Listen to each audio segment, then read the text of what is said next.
Hello, how's everybody doing today?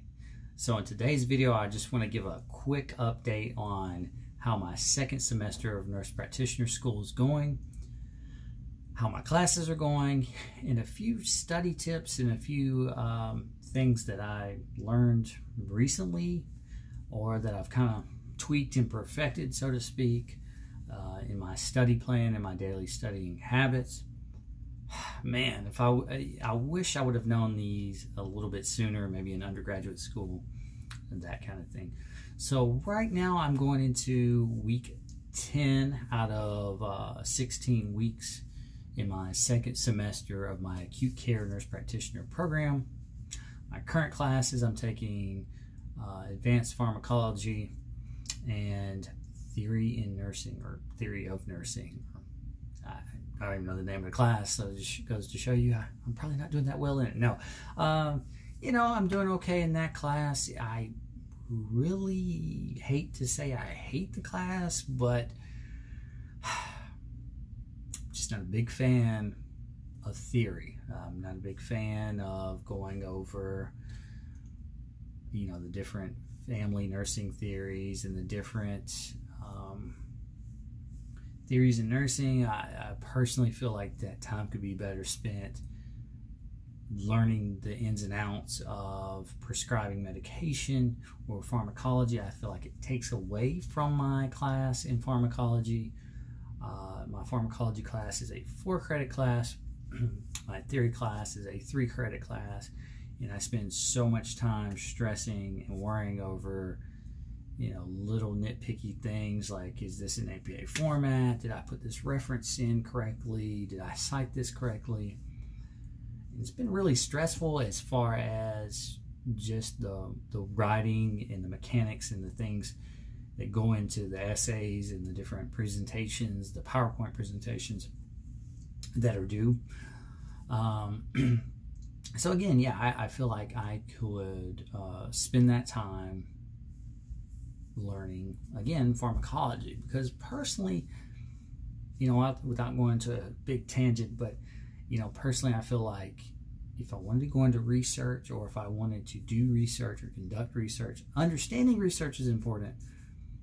But if I wanted to do some of these things, I feel like maybe that's PhD or even a DNP possibly.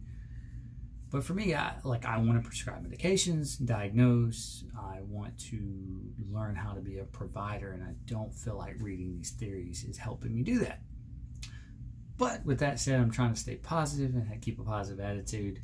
And I will say, you know, I am learning some things in that class, in the theory class. I'm learning how these theories eventually go on to be interventions that nurses or nurse practitioners or any provider could use in a real world setting, or in a hospital setting, I should say, even. So I've got to pull out the importance and try to learn something and gain something from the class, and not be just completely negative and bogged down with APA and essays and papers.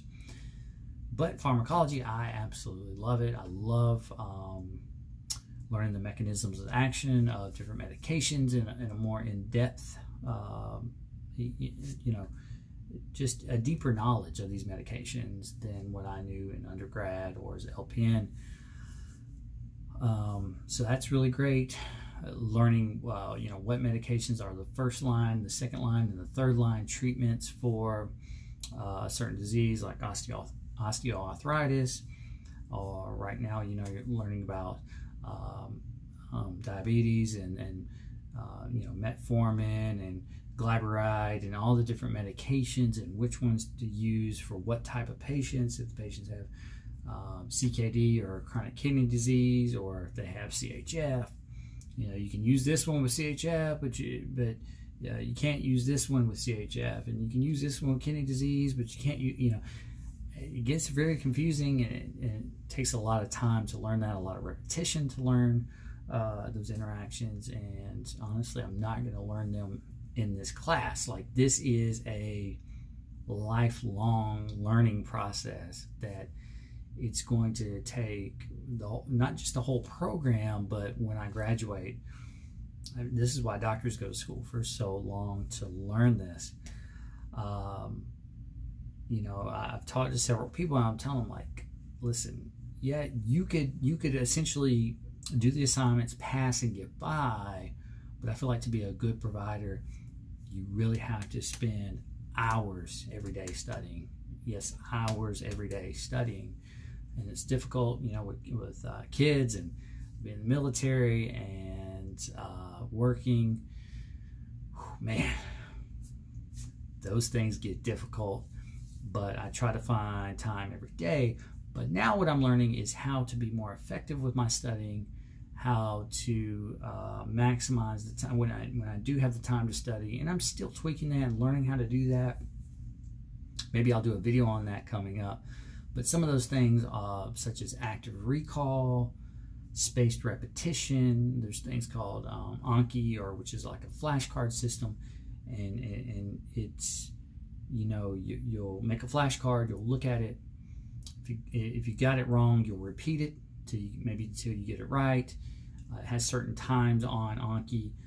Say, you know, if you get it wrong, you repeat it in a minute, and then you increase that 10 minutes, and then you want to space it out though, you know, so then maybe, you know, after you've gotten it right a couple times, you got it down, you feel like you know it, you wait maybe 3 days, 7 days, whatever, until you see that flashcard again. So you're forcing your brain to active recall.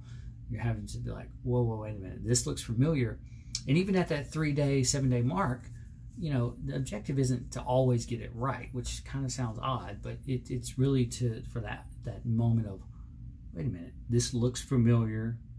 You know, where was I when I was studying this? Okay, I was out on my balcony, and you try to piece together the text and different things that you learned and memorize it that way. Because it's not just memorizing, it's really, you've got to apply it to different situations. So I try to find study banks, and not just study banks for like nurse practitioners, but really difficult USMLE, MD level study banks, or question banks. So you read these questions and I'm like, I have no idea what they're talking about, what they're asking. Is this even a real thing? You know, so but it's difficult. But those are the things, two of the things that really will help you when studying. I may do a video on these things. There's tons of videos on YouTube. Maybe I'll put some in the links below. But yeah, some of the things that really will help you with studying and learning this, again, are the flashcard systems, specifically Anki, Osmosis, one of the apps I use, or one of the websites I use for studying. They have videos, they have they have questions, question banks, and then they also have flashcards already made up. And what they did is they took decks from Anki. They took these flashcard decks from Anki and they upload them into Osmosis. You can make your own, you can import your own. So I'm using those, and some of the stuff I'm just like, oh my God, did I read this? You get to a flashcard and you're like, I don't remember even reading this. But it really does help, because I've been in situations where I'm looking at a patient's chart or whatever or something, and I'm like, wait a minute, wait, this was on the Anki flashcard, and I'll remember certain little aspects and certain little things, but there's so many little details to remember. So that's one of the most important things are the flashcards, and then the active recall. You know, you could sit down and say, okay, what is the first, second, and third line treatment for osteoarthritis? Get a whiteboard and you just write those down from memory. You try to memorize and say, okay, I know this, this, and this. But then you also got to apply them to the questions. And the questions, you know, it won't specifically say, hey, what's the first line treatment for osteoarthritis? It's going to go all around the world and ask you in the most roundabout way. And what they're looking for is that first line treatment. But they're not going to specifically ask you what's the first line treatment, if that makes sense. So anyway, so those are some of the things. So far, the semester is still going well. Probably going to end up like last semester with an A and a B. I'd like 2 A's, but hey, A and a B equals degree for me. So, hey, there you go. Anyway, hope everybody has a great day. That's just my update. let me know some study tips or some study resources you use, and I'll try to do a study tip video, an actual dedicated video for study tips soon. Y'all have a great one.